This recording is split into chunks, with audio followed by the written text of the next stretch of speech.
All right. Thank you, Quincy. Appreciate it. Always love listening to Quincy before we take over here at 8 o'clock.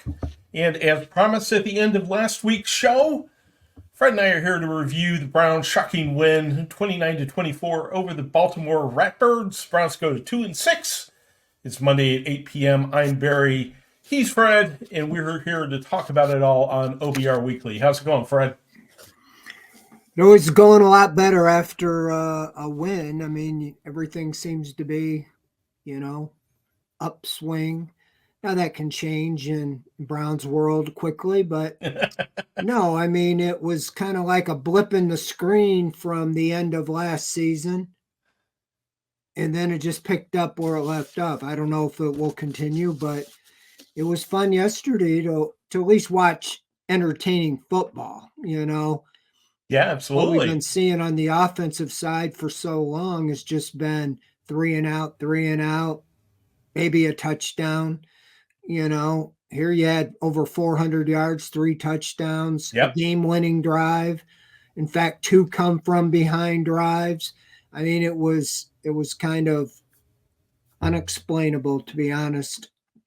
It was a lot of fun, both with the offense on the field and the defense on the field. Started off with that stuff, inside the 10-yard line by the defense, and just a fun game. I was clapping, I was laughing at times, and just a lot of fun to watch. I know there in the press box, you got to be calm and quiet and peaceful and all that sort of stuff, but watching it here at home, it was just a blast.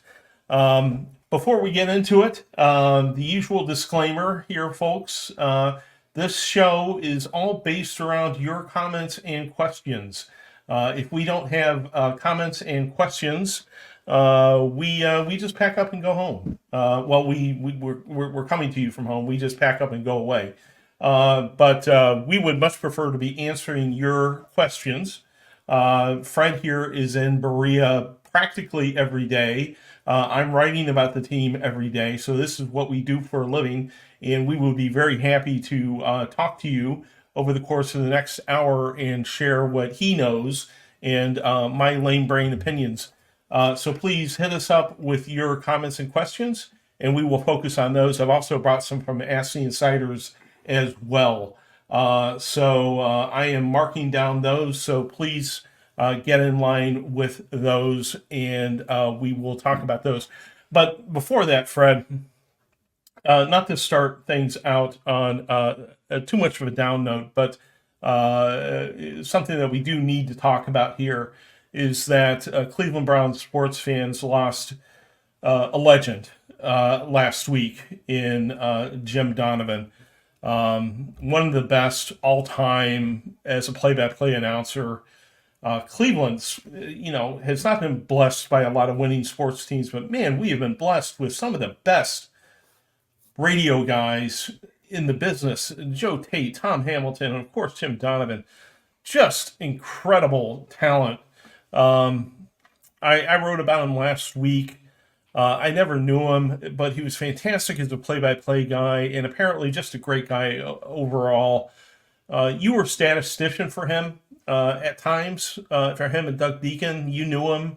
I never did. I figured I'd give you the floor here to sort of start off and talk a little bit about him since you knew him personally. Yeah, I mean, I had the pleasure of working with him. Um, People in this Northeast Ohio or, have some roots here. Remember Dick Goddard, longtime weatherman. Well, he was the statistician for 40, 50 years with the Browns radio network. I was his backup guy. Um, he finally retired, and WTAM had the rights to the games, and I was named the statistician. And so I was, for every game with Doug Deacon and Jim Donovan. And then they moved over to the sports talk station and they hired somebody else from within. I Mm-hmm. still, though, had been the sub, and I had probably averaged 1 to 2 times a year filling in and doing it. So I got to know those guys, well. I knew Deacon a long time. I knew Donovan because I've covered the team since he's been, working in Cleveland. Good guy, great radio announcer, but even a better guy. And in order to, um, you know, just kind of do what I do, I had to work kind of unwritten codes like hand signals and so forth, so nobody would be hearing me talking. So we always had fun with those things. But yeah, I think on a personal level, my daughter had leukemia, was diagnosed in 2005. He had been diagnosed a little bit before that, and he really took an interest, in our family, and kind of also in how she was doing because it was a little different. Hers was an acute, which acted very fast, and his was a chronic, which was acting very slow. As we've seen, it's been 20 years. Hmm. But anyway, he would ask about her a lot because about her progress, and she had a transplant, a lot of similarities. Um, so we bonded over that. Um, all in all, I mean, it's a loss all the way around. I knew things weren't good when he didn't wasn't able to show up for the Legends induction because I knew that meant a lot to him.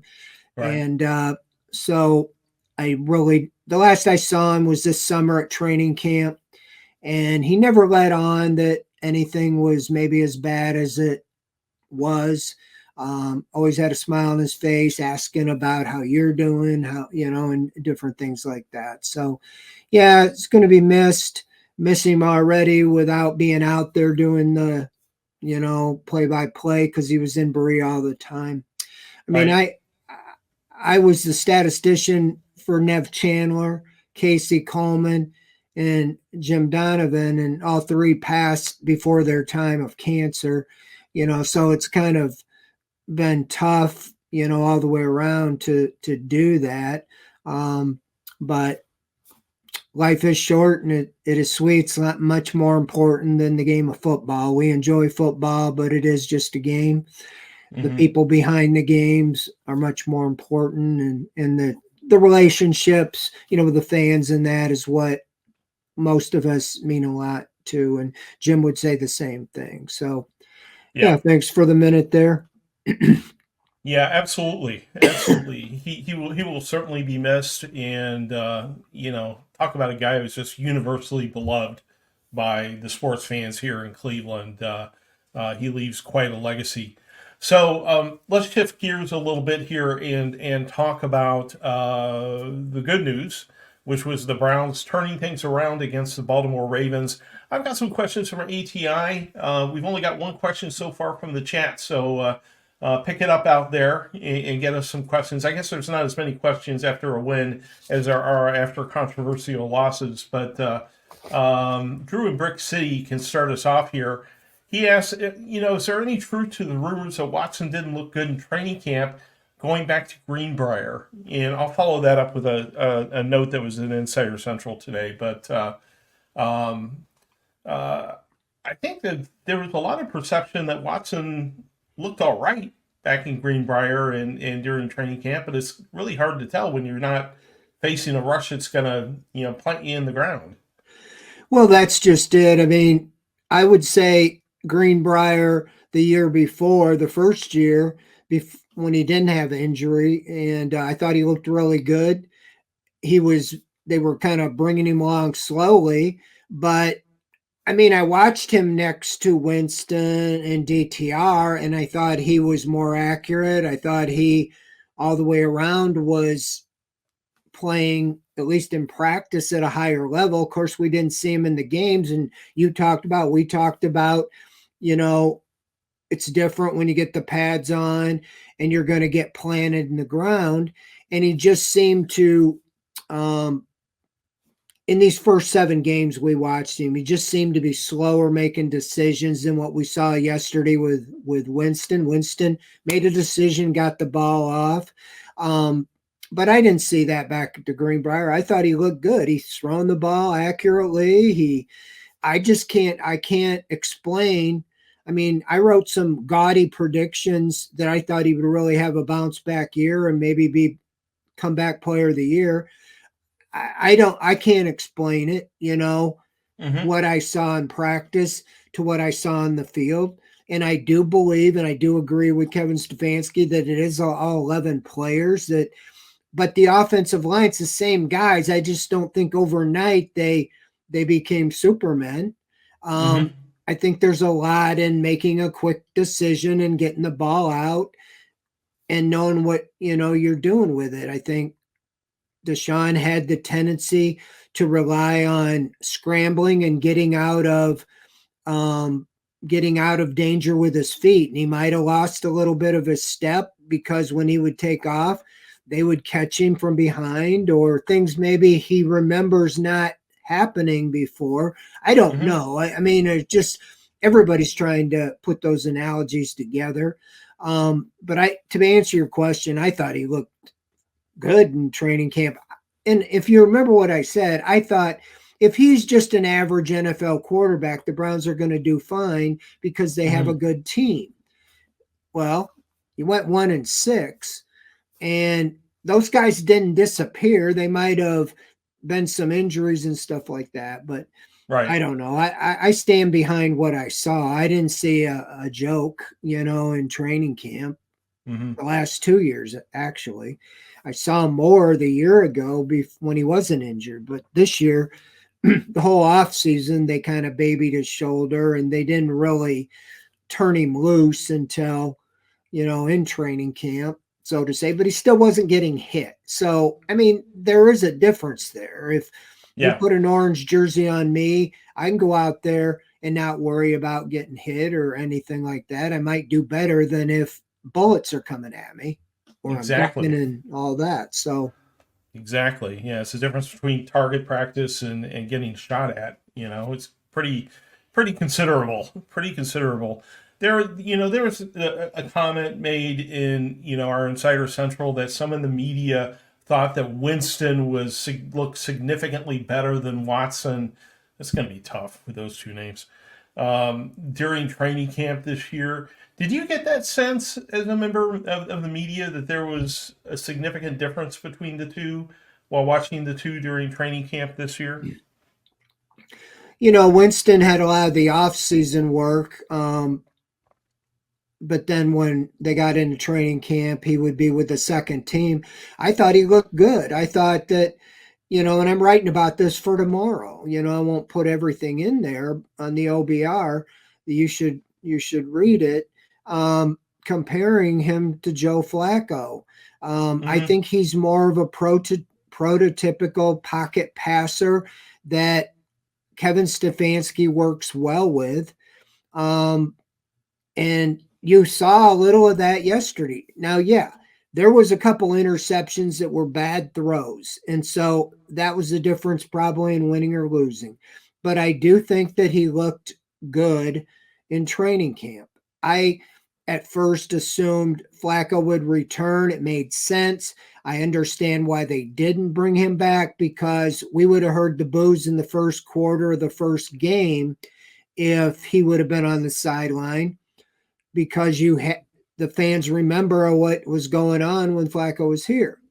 But with that being said, after I studied the move, to me it made sense. You have somebody that's built the same, big, strong arm, prototypical pocket passer, Mm-hmm. maybe even a little more mobile than Joe Flacco, can do everything Joe Flacco can do, but he was 9 years younger. So you could pivot and do the same type things you were doing with Flacco if you needed Winston. But we all felt the Browns weren't going to, be able to sustain things long term with Joe Flacco. But after seeing the first few games this year, you felt like you were yearning for the last year's Right. games with Joe Flacco. And so I think the big crime is letting the season get away and not Mm-hmm. making the move. Mm-hmm. Um, and I'm writing about that tomorrow. And so, Kevin Stefanski has been asked twice about that. He doesn't want to go there. And I understand, because there's really nothing to say other than we were wrong, and you are admitting something that everybody kind of seems to know, but you're still tied to a guy that you owe 92 million to, Yeah.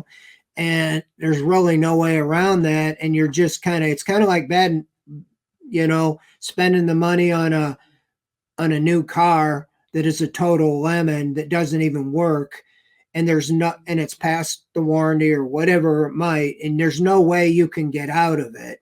You have to either just let it sit there and just walk everywhere, or make other plans. And that's where I think that they are, even though they won't admit any of that. Yeah, I wrote about it in the Newswire. This whole, puts us in the best chance to win. I think everybody with a brain understood that that was corporate speak. That Stefanski was being trotted out there with the corporate line that, they had to play Watson because of the contract, because they were desperate to get anything out of this massive investment that they made in this guy. And there's these hot takes going on right now. Oh, the Cleveland Browns were lying to you, and trying to make it into this us versus them thing. I think it was patently obvious what the Cleveland Browns were doing. I think anybody knew what the Cleveland Browns were doing in that situation. They were desperate to try to get something of value out of that huge swing that they took back in 2022. I don't look at it as them lying to you. They were hopeful, I think, of trying to get something from Deshaun Watson. I don't view it as an us versus them sort of thing, but they did blow the season, I think, undoubtedly, by going out and starting Watson consistently when it just wasn't working. The other thing that I take exception to, not take exception to, but where I disagree with Quincy a little bit. Quincy, definitely puts it all on, put it all on Watson. Can't disagree with him. But in the early season, this offensive line was an absolute disaster. I can't put it all on Watson. The records that they were on a pace for setting. I don't think Jameis Winston would have had the success he had yesterday behind the offensive line as it was constructed the first couple of weeks of this season. I don't know if you agree or disagree with me, Fred, but that line was an absolute disaster these first couple of weeks this season. And I do believe that they share a little bit in the travesty that we saw on offense as this season began. There's no question. It's just, go back to Joe Flacco last year. You had Garen Christian off the street playing left tackle, and James Hudson, who we've all seen playing right tackle, and he was getting the ball down the field. He threw over 300 yards in 5 of his 6 games with the Browns. The only one he didn't was his first game. He threw for 254. Even threw for over 300 in the playoffs. So without Watson, though, at quarterback, in the last 7 starts, 6 times the quarterbacks have thrown for over 300 yards. Now, I understand about the offensive line but how do these other guys get that kind of production? DeJuan Jones was actually, everybody was talking about how he was like taking a big step back this year after a good year at right tackle. They immediately put Conklin in at right tackle as soon as his knee allowed him to stand up, and you throw him to left tackle because you have no other choice, and he looks fine.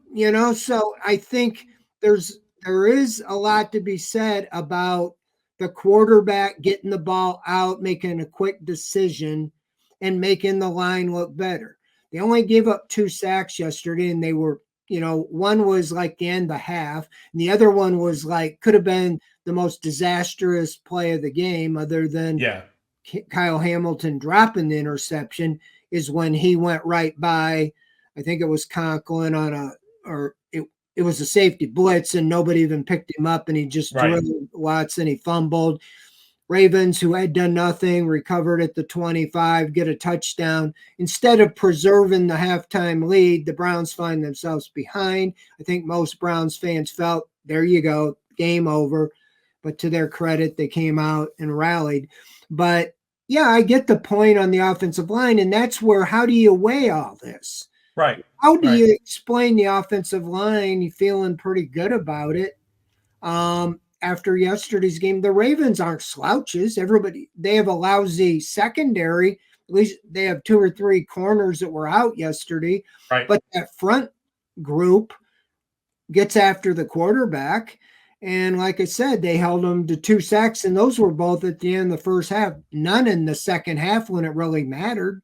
So the offensive line, yes, I think it might have coupled in a little bit because Watson was a little decisive, and that little hesitation just didn't allow anything to happen. Because when you look at the numbers, they were historically bad, Yeah, game exactly. after game after game. And That's can't go by statistics, but Winston first game was 84.5 in the QBR, which was like 6th best in ESPN this week.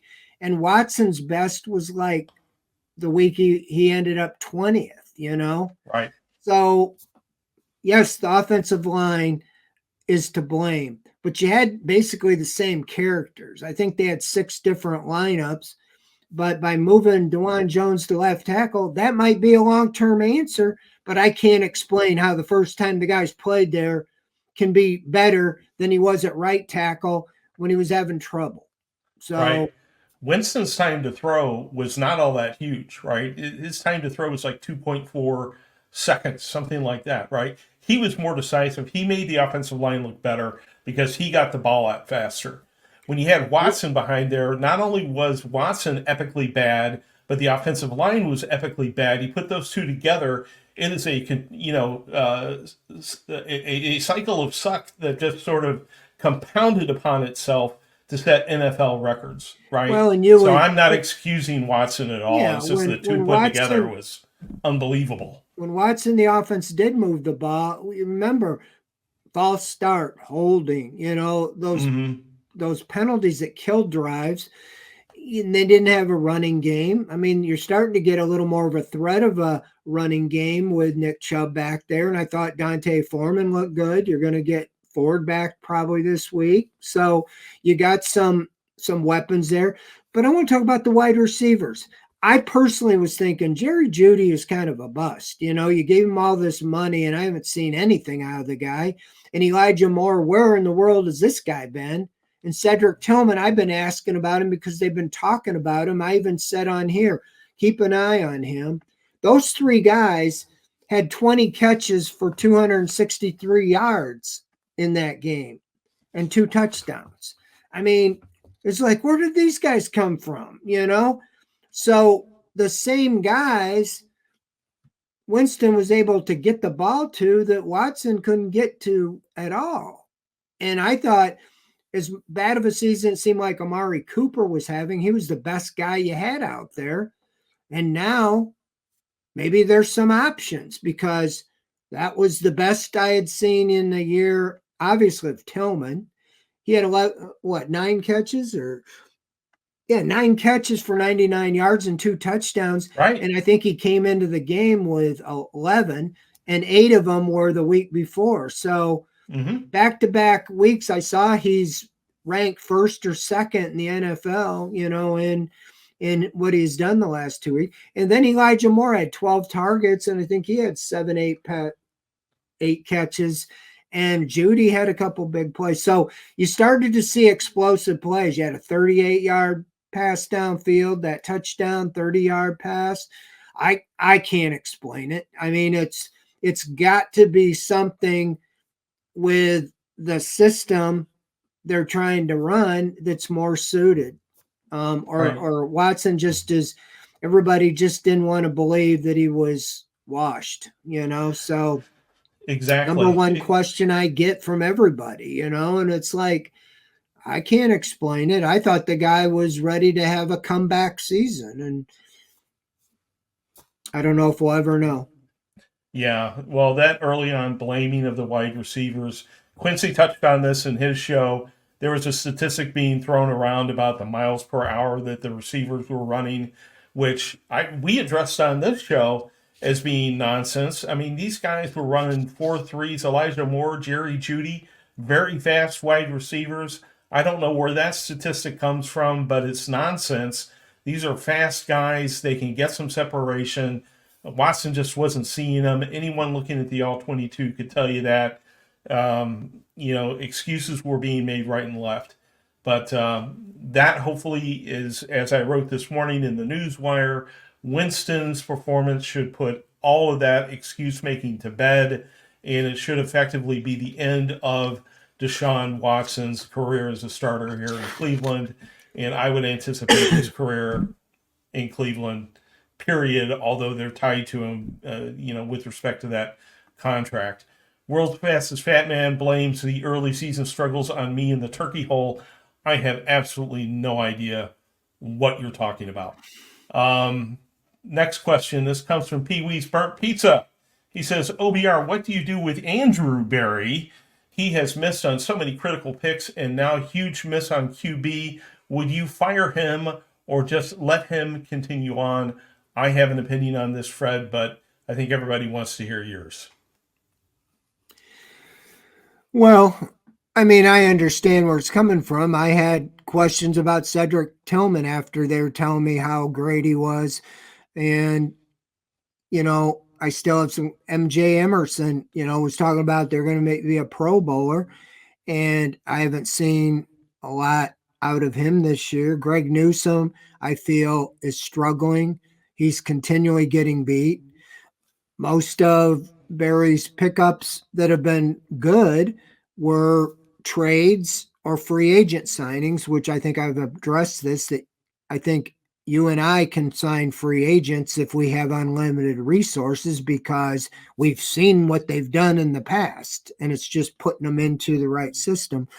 I don't know if you can say critical picks. We've only really seen him have a first round once or twice.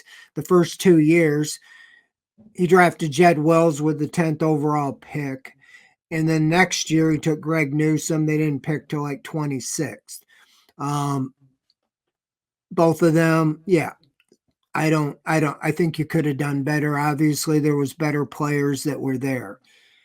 He's now deeper into this 3 years later. I think on the Watson thing, the biggest thing there is when they were looking to try, how do you get an elite quarterback? Watson became on the radar available, but he hadn't played since 2020 when he led the NFL in passing yardage. He threw for 4,800 yards, even on a bad team, 4-12 team, but 4,800 yards is a lot of yardage. It would have been the franchise record by about 800 yards for the Browns. So I can't really fault them going for him. I don't know how much they knew what was going on. I thought he sat out the 21 season more of a contract dispute. He got the contract, but he wanted to be traded, that kind of thing. So I can't fault them with the last they saw of him being the best passer in the NFL. Now, how do you judge him? Forget the off the field stuff. I mean, that's a completely another issue. But as far as a quarterback, you would think you were getting close to an elite quarterback when you based on the last time he played.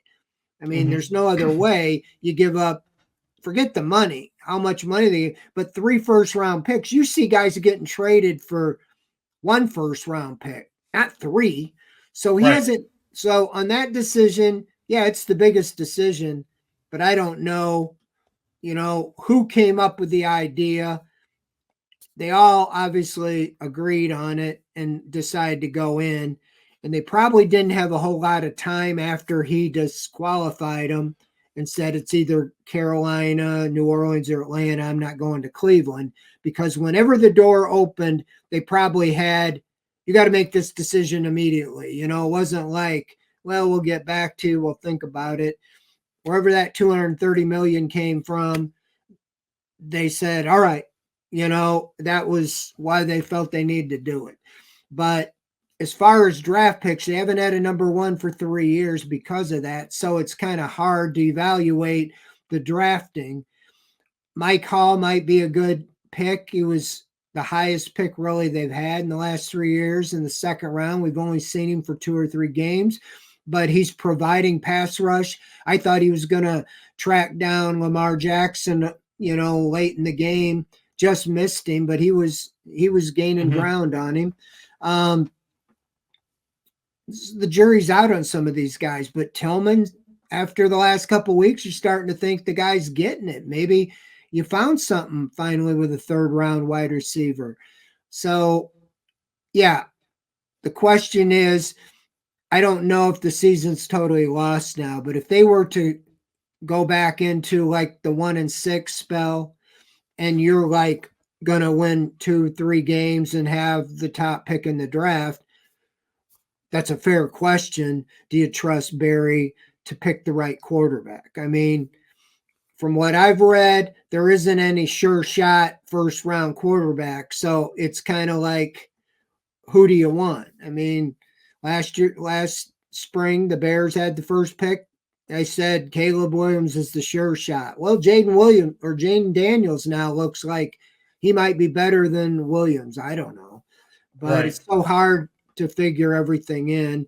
And especially, you don't want to take a quarterback just because he might be the best or the second best in that class. Maybe they're normally a second round pick, but because they're the best in this coming draft, you take them in the top 10. And to be honest, I feel like that's where you got to take a quarterback to have a chance to really get an elite one. And you don't know for sure. I mean, look at the critics of Josh Allen back when he was coming out. He was completing about 50% of his passes in college, big arm, all that stuff. So right now you hope Jameis Winston can find some of the Flacco magic and they can turn this season around, even though it's a major long shot for the playoffs, but have hope building. Okay, retool and maybe bring him back as your short-term quarterback and shore up the rest as you continue now looking 2.0 for the next young quarterback in the draft. All right. I'm going to offer my take on this. First of all, I don't know if there's anyone that I trust to pick a quarterback these days because it's such a crapshoot, maybe Andy Reid or somebody like that, right? But I don't think there's anyone out there who has the magic for picking a quarterback these days. Andrew Berry certainly doesn't seem to have it, but I don't know who does.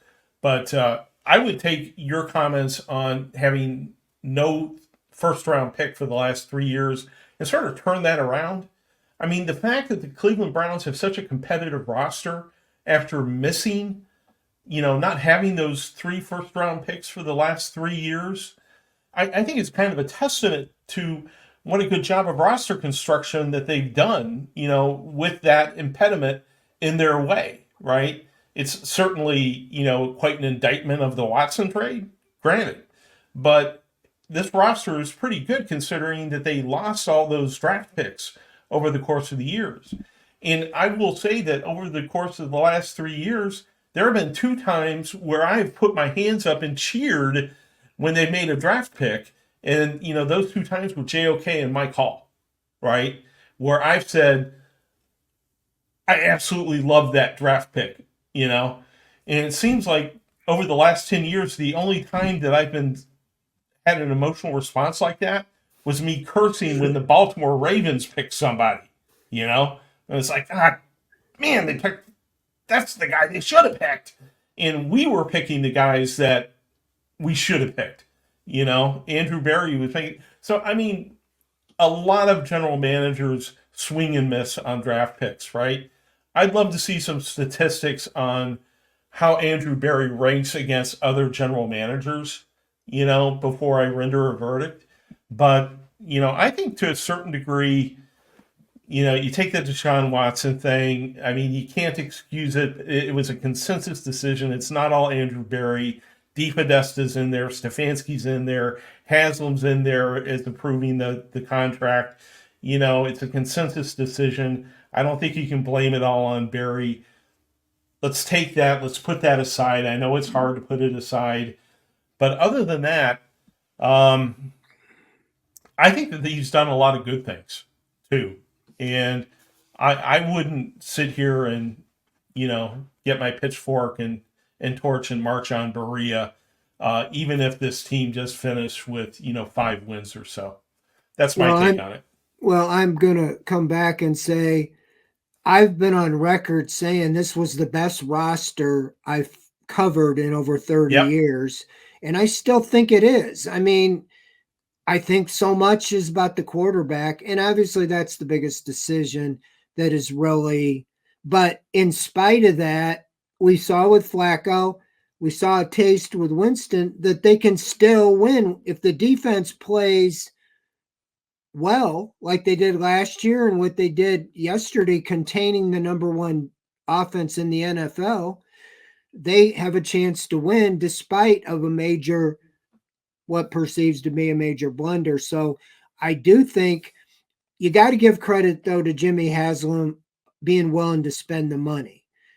As Jack Duffin points out, I think they're spending $50 million more than other teams, and a lot of it is that restructuring with the cash bonuses up front, which allows them to keep kicking it down the road. And as long as I understand, Haslam is willing to pay them bonuses up front like that, they can do that. And so the Watson contract's baked in, whether he's plays or not. You're expecting him to take you to the promised land, but even if he's the backup or the third inactive quarterback, they can still continue to do what they're doing. And Haslam's willing to spend the money. Like I said earlier, I'm not downplaying this, but it's easier to go sign a proven commodity in free agency when you have money. And look at the Yankees. I'm not comparing the Browns to Yankees, but what frustrates so many people is when you're a Guardian or Indian fan is that they just buy their way out of everything. If somebody's good at another team, they buy them. And then if they mess up or they don't do anything, they just get rid of them and go buy another guy. They just buy them until they get enough to win the World Series or to make the World Series. So the Browns, there is a salary cap, so it isn't unlimited, but they're able to do what they're doing. And I do give credit to Andrew Berry to be able to jockey the salary cap, to get the free agents, and to make trades to fill those voids. You want to build through the draft, but you forfeited basically the last 3 years. You've got some players out of it, but think about 3 first-round picks should be starting in this lineup somewhere. Right. And you got to think that you are, and the Jed Wills one is the highest he picked. And I have to blame a little bit. It's got to be on Bill Callahan. He's the guru. And there was like 5 tackles in that draft. They had to say, who do you think is the best one to work with? I cannot think any other way that they'd say, nah, I know you want this guy, but we're going with this one. Right. So, it's, I do think Barry's done well, but I get it. There is a little bit of an unproven record when you look at some of the other teams that seem to find the right guy. Is it they know so much, or are they just lucky that Lamar Jackson was there at 32, or that Josh Allen was there at 7, or Patrick Mahomes was there so they could trade up to get him ahead of the Browns? There is luck, and that's why there's 39 different starting quarterbacks since 99 on the Browns list now, because it's not that easy always to find them. Right. Well, we haven't had a lot of questions come in today, but we've had a lot of fun with the ones that have. So thank you guys for offering those up.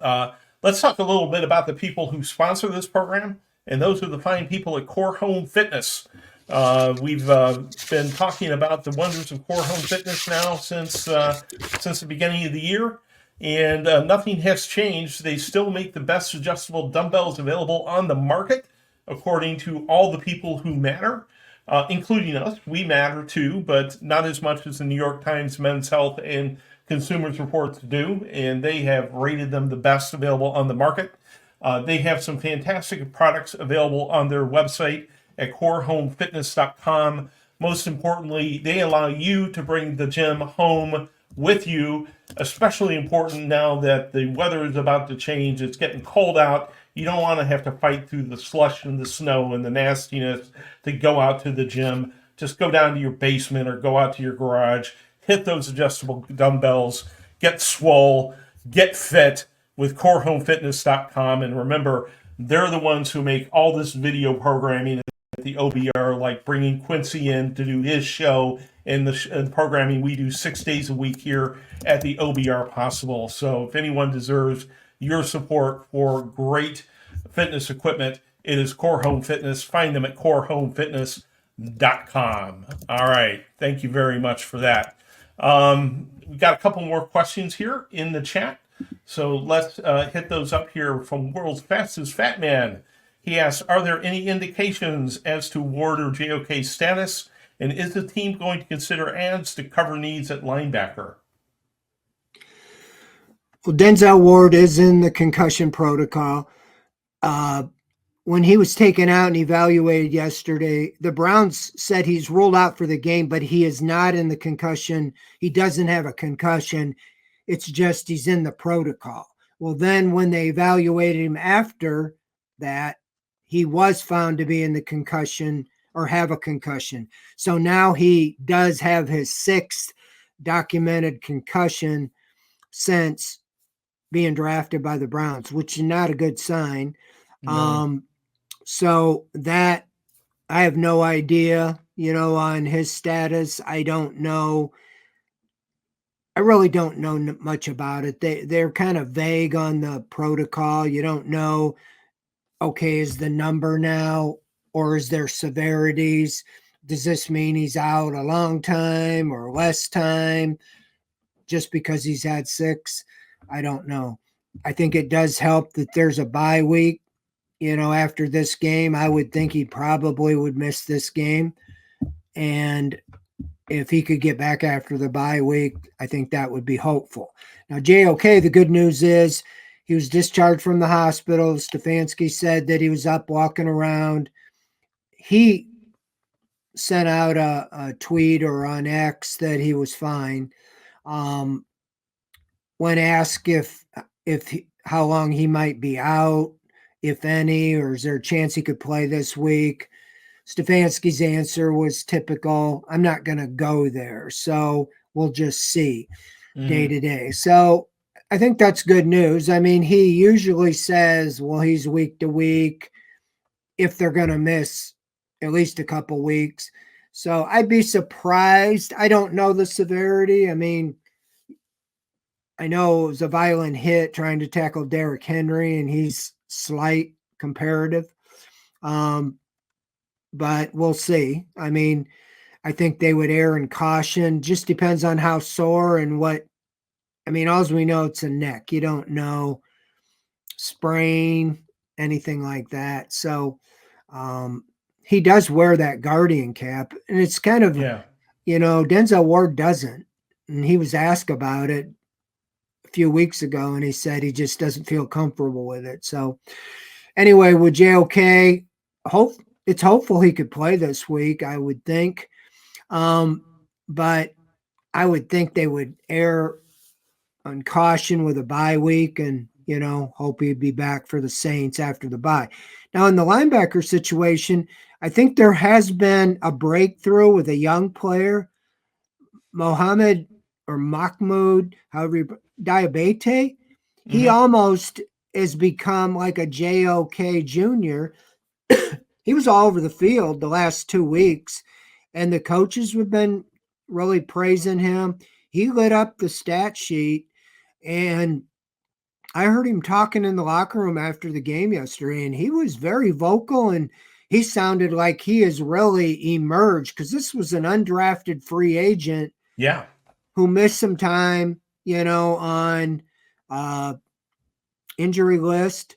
And so, I mean, if they keep getting play out of him, and he's really stepped up with Jordan Hicks being injured. So I know Jordan Hicks missed a game, played a game, and then he was back missing a game. So hopefully he's back or ready to come back this week. But I think Diabete will really could be a find. And another undrafted guy, Winston Reed, who got cut in the Yeah. final roster cutdowns. They brought him back, I think, when Tony Fields was injured or placed on injury reserve. And he has been a phenom on special teams. Yes, he has He's been. just like flying down the field, and they really are talking. And in fact, Stefanski talked about Diabete and Reed today. So, kind of like last year when you got Hickman and Bell filling in for the injured safeties, you kind of found some depth.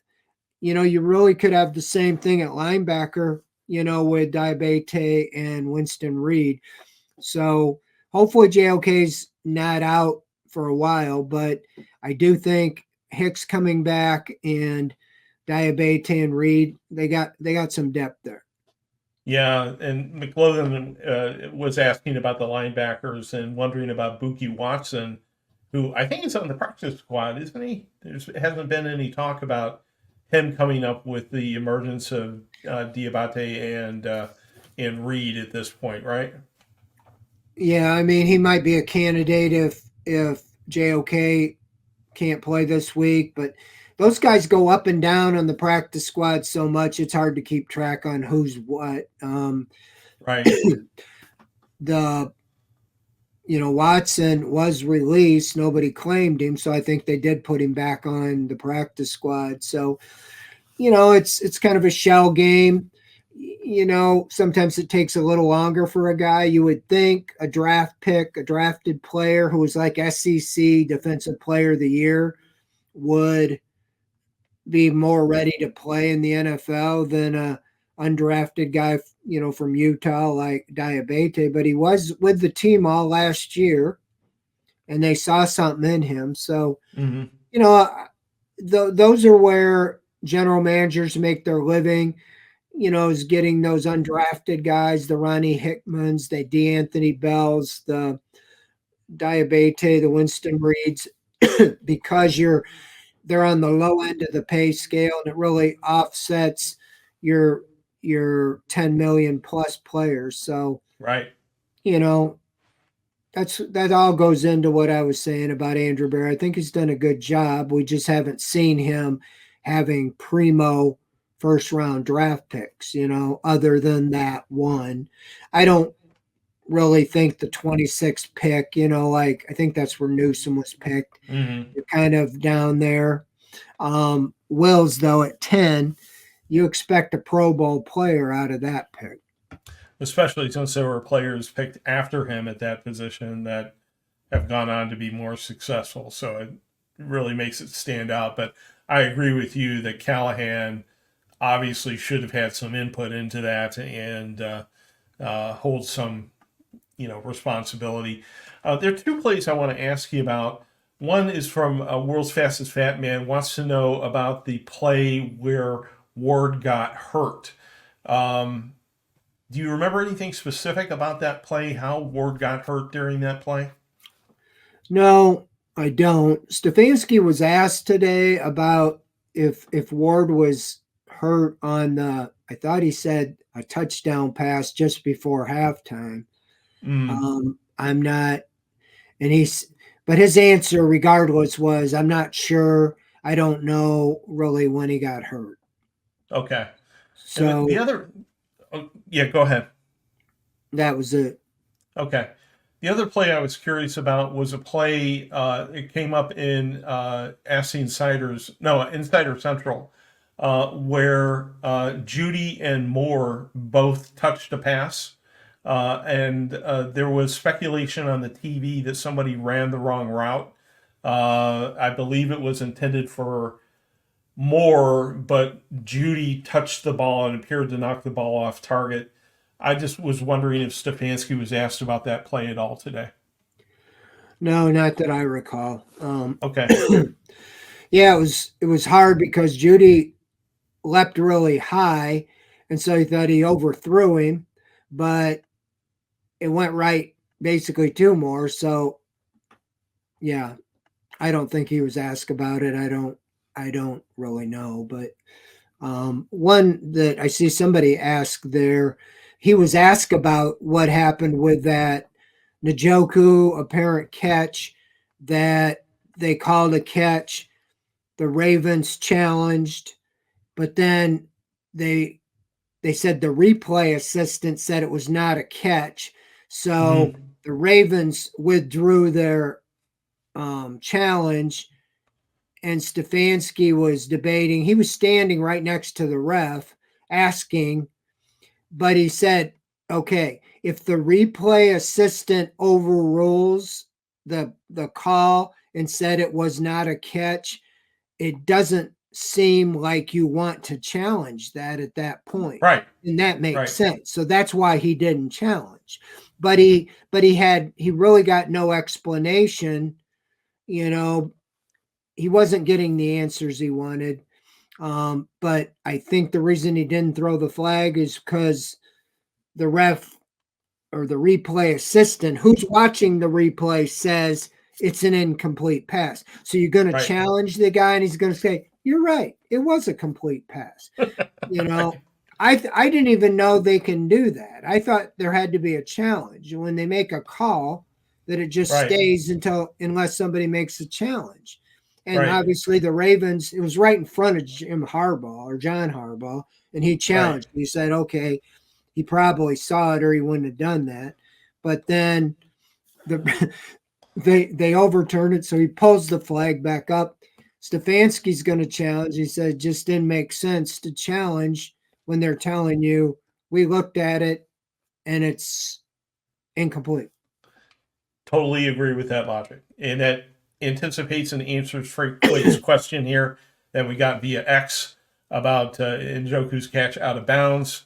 Um, I guess there was question about whether the right foot was in, and some additional question about whether he fully had control of the ball. But whatever it was, the replay official um, said it was incomplete, and Stefanski, knowing that, yeah, And I made don't sense not to throw the flag. I don't know if he has thrown it this year, but I can defend him there because you lose a timeout if you lose that, and you had three, and you might not have. Now they ended up using their timeouts on defense at the end of the game.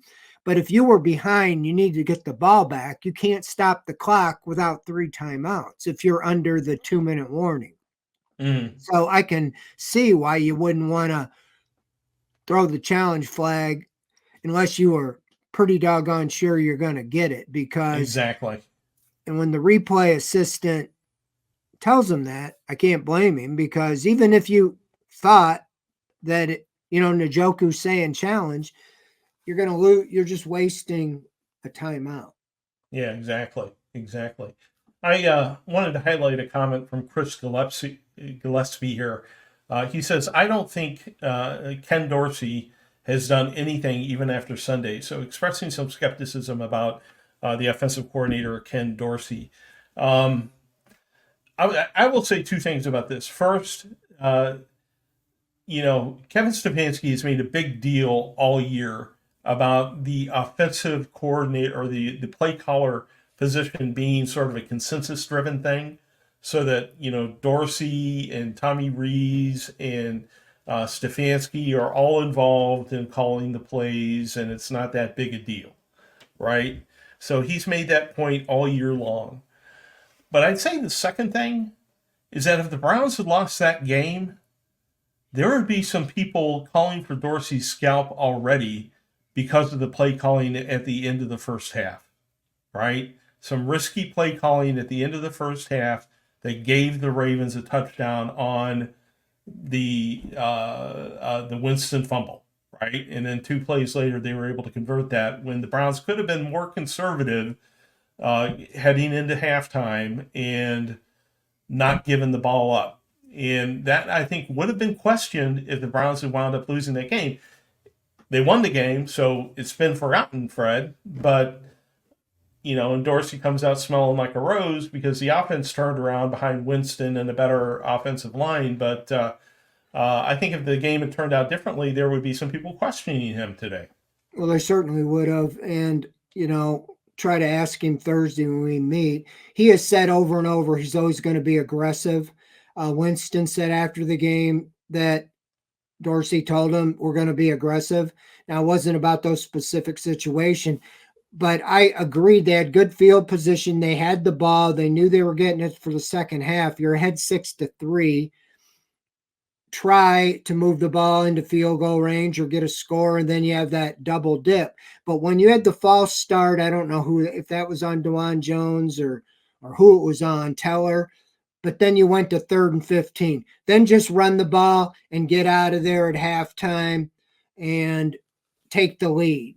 But yeah, that was a disaster because that was such the Brownsiest thing. When you controlled the whole first half, Exactly. a minute to go, you can run the clock out and just sit on the 6-3 lead, but you decide to try to do something and you throw and you have the turnover, Right. And so, yeah, I kind of agree with that. Especially, I'm saying when you became 3rd and 15, okay, done. We're not trying for it, Right. because Exactly. bad things happen. But, the first down play, and you get something going, okay. I don't remember the sequence if they threw an incomplete pass or what they did, but then you just say, okay, let's just take the lead and go to half. We get it coming out. Be happy we're up 6-3. Exactly. So, Ken Dorsey, be happy that good Jameis Winston showed up last. I will last say Sunday. this, Barry. I will say go this. ahead. That I do think, I don't know how the collaborative thing works, but the game didn't look that much different than when, that looked like a Joe Flacco offense and plays called last year. And what Stefanski seems to do with a drop back pocket passer, all I can think, you don't have that much time to make a play. I don't know if the play caller says, what about this? And Stefanski can say, no, let's do this, or the other way around. Right. If somebody's got Dorsey might call it and Stefanski has veto power. But yeah, it obviously they're on the same page. They all have the same plays that they're planning on using, but I don't know how it actually works. Right. Because it looked very similar, to be honest with you. Yeah, they never seem to be in like really intense conversation, about these things, when I see Stefanski on the sideline. But I don't know. They're very secretive about all this.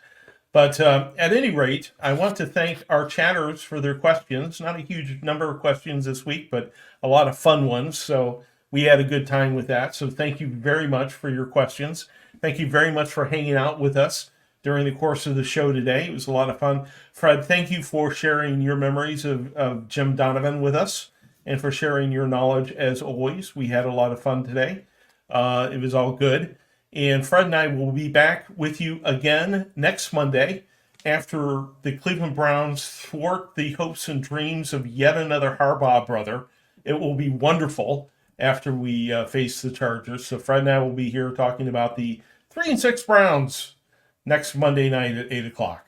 Major League, they call it a winning streak. Exactly. And if it has been done Harbaugh, before. That would kind of give a little revenge for Ohio State. Exactly. That's what I'm looking for. All right, guys. Thanks for hanging with us. We'll see you next Monday at 8 o'clock. Good night. Thank you all.